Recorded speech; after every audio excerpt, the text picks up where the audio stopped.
Political ఇంటెన్షన్తోనా అంటే ఎట్లా? అంటే కొంత అయిండొచ్చు, పొలిటికల్గా డిస్కార్డ్ ఉండి కొన్ని గ్రూప్స్గా గొడవలు పడిన చోట కేసులు కట్టాల్సి వస్తుంది కదా. అవి కూడా part of this 1,71,000 cases, 1,61 cases, దాంట్లో అవి కూడా ఉన్నాయి. సింపుల్ హర్ట్స్ గానో అట్లాగా రిజిస్టర్ అవుతాయి అవన్నీ. So every single case is registered. Okay, ఇంకా కూడా కొంచెం ఈ environment is going towards elections కాబట్టి ఇంకా కూడా అక్కడక్కడ కొంత జరగచ్చు. Will handle them, it's not a problem. Okay, అంటే మోస్ట్లీ ఏంటంటే ఎక్కువ అబ్యూజివ్గా లేకుండా పొలిటికల్ ప్రోగ్రామ్స్ మీద వాళ్ళు కాన్సన్ట్రేట్ చేస్తే చాలా వరకు వయలెన్స్ లేకుండా ఎలక్షన్స్ ప్రశాంతంగా అవుతాయనే కాన్ఫిడెన్స్ నాకుంది. అంటే ఇప్పుడు ఏకపక్షంగా వ్యవహరించారనేది ఒక allegation. Okay, so but then you have a men forum to redress it. మీకు ఫోరమ్స్ ఉన్నాయి కదా రెడ్రెస్ చేయడానికి.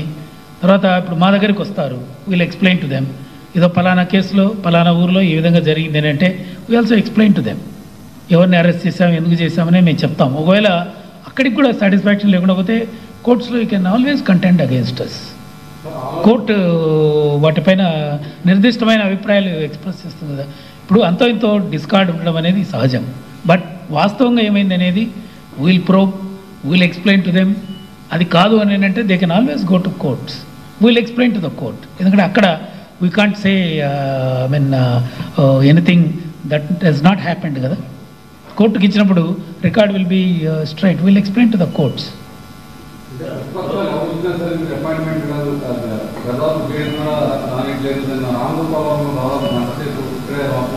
ఏం కాదు, ఎవరైనా రావచ్చు. ఒకవేళ అట్లా ఎవరైనా రావాలనుకుంటే రమ్మని చెప్పండి, there is no problem. Okay, అంటే ఇప్పుడు ఏదైనా ఇన్సిడెంట్ పైన అడిగి ఉంటారు.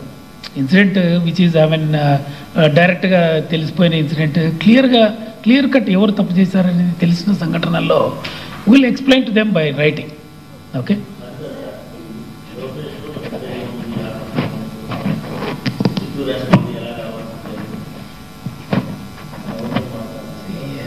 దాని మీద ఏం చెప్పమంటావు చెప్పు. ఆయన దగ్గర రెడ్ డైరీ ఉంది అని అంటున్నాడు. రెడ్ డైరీ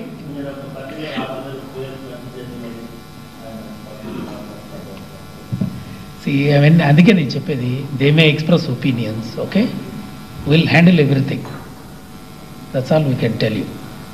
సో ఎవరైనా కూడా పేర్లు రాశారు అది ఇది అంటే we leave it to them, but we have to do our work right. Whatever we're doing will be fair, that much we can say. అంతవరకు చెప్పగలం కదా, అంతకంటే ఏం చెప్తాం దాంట్లో. ఓకే, ఇప్పుడు ఎవరైనా కూడా ఏదైనా ఒక ఇన్సిడెంట్ పైన ఒక స్పెసిఫిక్గా ఏదో విధంగా వచ్చి ఈ విధమైన ఇన్సిడెంట్ ఈ విధంగా జరిగింది, యాక్చువల్గా ఆ విధంగా జరగలేదని చెప్తే we'll examine, we'll enquire and we'll come out with facts. అవి నచ్చుతాయా లేదా, ఫ్యాక్ట్ నచ్చవచ్చు నచ్చకపోవచ్చు, నచ్చకపోతే దేర్ ఆర్ కోర్ట్స్. ఎందుకు దానికి మీద పెద్ద ఇష్యూనే లేదు. Okay right. ఇంకా రెస్ట్ ఏదైనా కూడా ఎవరైనా డైరీస్ మెయింటైన్ చేస్తారంటే I mean will leave it them, it's okay, will do our work systematic.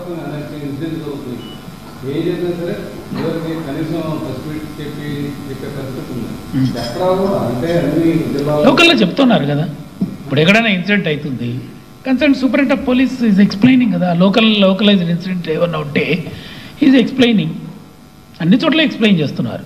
It's only that దానికి సమ్మతం కాకపోతే అది వేరే విషయం. కానీ బట్ ప్రతి చోట ఎనీ ఇన్సిడెంట్ అయిన చోట even your also getting the feed కదా. అందులో పైగా ఇవన్నీ కూడా మనకు ఎలక్ట్రానిక్ మీడియాలో కూడా ప్రస్ఫుటంగా కనిపిస్తూనే ఉంటాయి. అప్పుడు కూడా కాదని అంటారు. కొన్ని కేసుల్లో అత్యంత ప్రస్ఫుటంగా కనపడుతుంది ఎక్కడ తప్పు జరిగిందని. కనపడిన కేసుల్లో కూడా they express a different opinion, but it's okay, will go legally. అది కూడా క్వశ్చన్ చేయమంటున్నాం మేము. లీగల్గా ఏమైనా ఫ్యాక్ట్స్ ఉంటే మీ దగ్గర put it forward to the court, will explain to them. మా స్టాండ్ ఎక్స్ప్లెయిన్ చేయగలం. ఓకే, అక్కడ తీసుకున్న డెసిషన్కి మేము కట్టుబడి ఉంటాం. ఓకే,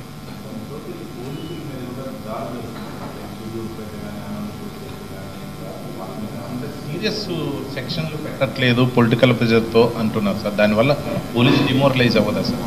అట్లేం కాదు, అట్లా ఏ కేసు ఏ విధంగా జరిగితే దానికి తగ్గ సెక్షన్సే పెడుతున్నాం.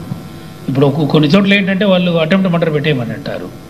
ఏం తోసుకొనిటాడు, కింద పడి ఉంటాడు, దానికి అటెంప్ట్ మర్డర్ ఎట్లా పెడతాం? పెట్టలేం కదా. ఇప్పుడు అక్కడ ఘర్షణ జరుగుతుంది అనుకుందాము, లోపల చొక్కా పట్టుకొని లాగుతాడు, చేస్తాడు. బట్ కంటెన్షన్ 307 కట్టమంటారు అనుకోండి, ఎట్లా కడతాం? 307 కట్టినా కూడా కోర్ట్స్ ఒప్పుకో. ఇష్టం వచ్చినట్టు 307 కడితే దట్ విల్ బి కంటెండెడ్. ఆ తర్వాత కోర్టులు కూడా వాళ్ళకు కన్సర్న్ ఆఫీసర్స్కి అందరికి కూడా ఇబ్బందిగా. ఎంతవరకు జరిగితే అంతవరకు తప్పకుండా దానిపైన will do it, no problem.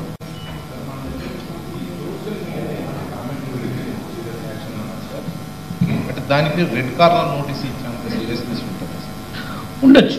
ఇది ఇప్పుడు కంటిన్యూస్గా చేస్తున్నారు అనుకుందాం. ఫస్ట్ టైం ఏం చేస్తాం, 41A ఒక నోటీస్ పంపిస్తాం, you are doing like this, please don't do it అని. That's how it is. అంటే ఇప్పుడు దాంట్లో మీన్ లీగల్ ప్రాసెస్ స్టార్ట్ అవుతుంది. అప్పుడు కూడా లీగల్ ప్రాసెస్ స్టార్ట్ అవుతుంది. 41A నోటీస్ ఇచ్చిన తర్వాత we can charge sheet, we can take it to the trial. మళ్ళీ సెకండ్ టైం చేశాడు అనుకోండి, 41B అనే another section where we can remand. But generally courts వచ్చేసి ఇటువంటి కేసుల్లో రిమాండ్కి జనరల్గా ఒప్పుకోవడం లేదు. మనం చూస్తున్నాం కదా, వాళ్ళ కేసుల్లో పంపించిన కేసుల్లో రిపీటెడ్గా చేసిన కేసుల్లో కూడా generally they are saying okay నోటీసులు ఇచ్చేయండి తర్వాత చూద్దామని అంటున్నారు. So we're sticking to that. ఇప్పుడు ఇది కూడా కాకుండా బయట దేశాల్లో ఎవరైనా కూడా ఉండి ఇట్లా ఏదో కంటిన్యూస్గా చేస్తే you can go head, you can go head and invoke the process. Continuity అయిపోయింది అనుకోండి, still we can go head. Okay, ఎంతమందికి లుకౌట్ నోటీసులు ఇచ్చారండి? ఎంతమందికి లుకౌట్ నోటీసులు? లుకౌట్ నోటీసులు ఇట్లా బయటకి ఎవరికి పెద్ద ఇంతవరకు ఇచ్చినట్లే. Still we're in the warning స్టేజ్లోనే చెప్తున్నాం వాళ్ళకి, సోషల్ మీడియాలో please don't do all this అని. బట్ కేసెస్ అయితే రిజిస్టర్ చేశాం, ఇంటర్నల్ కేసెస్ రిజిస్టర్ చేశాం. ప్రాంతాలు కానీ గతంలో జరిగిన, ఫర్ ఎగ్జాంపుల్ తాడిపత్రిలో మర్డర్ జరిగింది, అక్కడ కంబలపల్లిలో జరిగింది, ఆలగడ్డలో దాడులు జరిగాయి, అట్లా ఎన్ని గుర్తించారు అనేది ఇంకా ప్రాసెస్ స్టార్ట్ అయింది సార్? ప్రాసెస్ స్టార్ట్ అయింది. మొన్న ఎలక్షన్ కమిషన్ వచ్చినప్పుడు కూడా they're also reviewing this. So already మన వాళ్ళు ఏం చేస్తారు, మన ఎస్పీలంతా కూడా జిల్లా సంబంధిత అధికారులు క్రిటికల్ పోలీస్ స్టేషన్స్ ఏంటి అనేది they are taking the data. So very soon will finalise. So accordingly బందోబస్తు ఇంత ఆర్గనైజ్ చేయడం, అక్కడ ఉన్న వాళ్ళని 107 ఇవన్నీ సెక్యూరిటీ సెక్షన్స్ ఉంటాయి, 107, 108, 109, 110 సిఆర్పిసి సెక్షన్లో వాళ్ళని బైండ్ ఓవర్ చేయడం. తర్వాత ఎన్బిడబ్ల్యూ యొక్క ప్రాసెస్ ఆల్రెడీ స్టార్ట్ చేసేసాం. Big wave started. Almost 50% of the NBWs already execute అయిపోయినాయి. Much before the electioneering process started invoked. NBWs అన్నీ కూడా టోటల్ ఎగ్జిక్యూట్ చేస్తున్నాం. 50% ఆఫ్ ద ఎన్బిడబ్ల్యూస్ అన్నీ ఆల్రెడీ ఇప్పుడు ఎగ్జిక్యూషన్కి అయిపోయినాయి. మిగతా 50% కూడా అనదర్ మంత్ లోపల మొత్తం క్లోజ్ చేస్తాం. అట్లే రౌడీ ఎలిమెంట్స్ని as I told you, rowdy elements పైన కూడా గత ఆల్మోస్ట్ ఒక సంవత్సర కాలం నుంచి 496 కేసుల్లో 902 రౌడీ షీటర్స్ని ఆల్రెడీ కన్విక్ట్ చేసేసాం. 4900 ఎంతోమంది ఉంటే దాంట్లో 9 కేసులు అవుతూ ఉంటే రౌడీ షీటర్స్ పైన దాదాపు 1000 మంది పైన ఆల్రెడీ కన్విక్షన్స్ అయిపోయినాయి. వాళ్ళంతా జైల్లో ఉన్నారు. ఇప్పుడు మిగతా వాళ్ళు కూడా జాగ్రత్తగా ఉండాలి. Already this process is continue. మిగతా 3000 పైన కూడా కోర్ట్స్లో we're going with much focus పెట్టాం. ఎందుకంటే వాళ్ళు రేపు ప్రాసెస్ని అడ్డుకోకూడదు. అందుకని రౌడీ ఎలిమెంట్స్ పైన ఆల్రెడీ ప్రాసెస్ స్టార్ట్ అయింది. బైండ్ గోల్స్ ఉంటాయి. కేసులకు ఉన్న వాళ్ళపైన ట్రయల్లో వాళ్ళందరినీ కూడా కన్విక్ట్ చేస్తున్నాం. That's very important step. వాళ్ళందరికీ కూడా ఇట్స్ ఒక వార్నింగ్. అది ఆల్రెడీ 900 మంది కన్విక్ట్ అయిపోయి ఉన్నారు. ఇప్పటికే ఈ 1 ఇయర్లోనే 900 మందిని కన్విక్ట్ చేసేసాం. ఎందుకంటే వాళ్ళ ట్రయల్ అంతా కూడా మొత్తం ట్రయల్ అంతా లిస్ట్ తయారు చేసి పోలీస్ స్టేషన్ వైజ్ తీసుకొని ఎవరైతే కేసుల్లో ఉన్నారో దాంట్లో కూడా ప్రయారిటీ తీసాం. ప్రయారిటీ తీస్తే దరిదాపు మనకు 900 మంది ఇప్పటికీ ప్రయారిటీలో 1000 కేసులు ఉంటే 496 కేసులు అయిపోయినాయి. సో దాంట్లో 900 మంది రౌడీ షీటర్స్ వాళ్ళు కన్విక్ట్ అయిపోయారు. ఇంకా it's going on, process is going on. అట్లే లిక్కర్ పైన కూడా మిగతా మనం లాస్ట్ మీకు అందరికీ తెలుసు 2022లో we started this process. 3000 villages ఉంటే వాటిని అంతా కూడా గ్రీన్ చేసే ఉద్దేశంతో ఒక పెద్ద ఎత్తున ప్రాసెస్ స్టార్ట్ చేసాం. బ్లాక్ జాగరీ మర్చెంట్స్ పైన, వాష్ తయారు చేసే వాళ్ళపైన పీడియాట్లు దరిదాపు 200 మంది పైన పీడియాట్లు పెట్టాం. దాని ఇంపాక్ట్ వలన దరిదాపు ఇప్పుడు ఒక 30 to 40 విలేజెస్లో మాత్రమే ఇప్పుడు ఐడి లిక్కర్ జరుగుతూ ఉంది. వాటిని ఇప్పుడు ఎలక్షన్ దృష్ట్యా వాటిని కూడా ఇప్పుడు మళ్ళీ టైటన్ చేయడానికి బ్లాక్ జాగరీ మర్చెంట్స్ పైన ఈ వాష్ తయారు చేసే వాళ్ళపైన, లిక్కర్ తయారు చేసే వాళ్ళపైన, ఎన్డీపీఎల్ లిక్కర్ పైన ఆల్రెడీ ఇప్పుడు దృష్టి సారించాం. కేసులు కూడా రిజిస్టర్ అవుతున్నాయి. అది నిన్నటి నుంచే మళ్ళీ ఈ ప్రాసెస్ మళ్ళీ స్టార్ట్ చేశాం. Sub and police officers start చేశారు. ఓకే.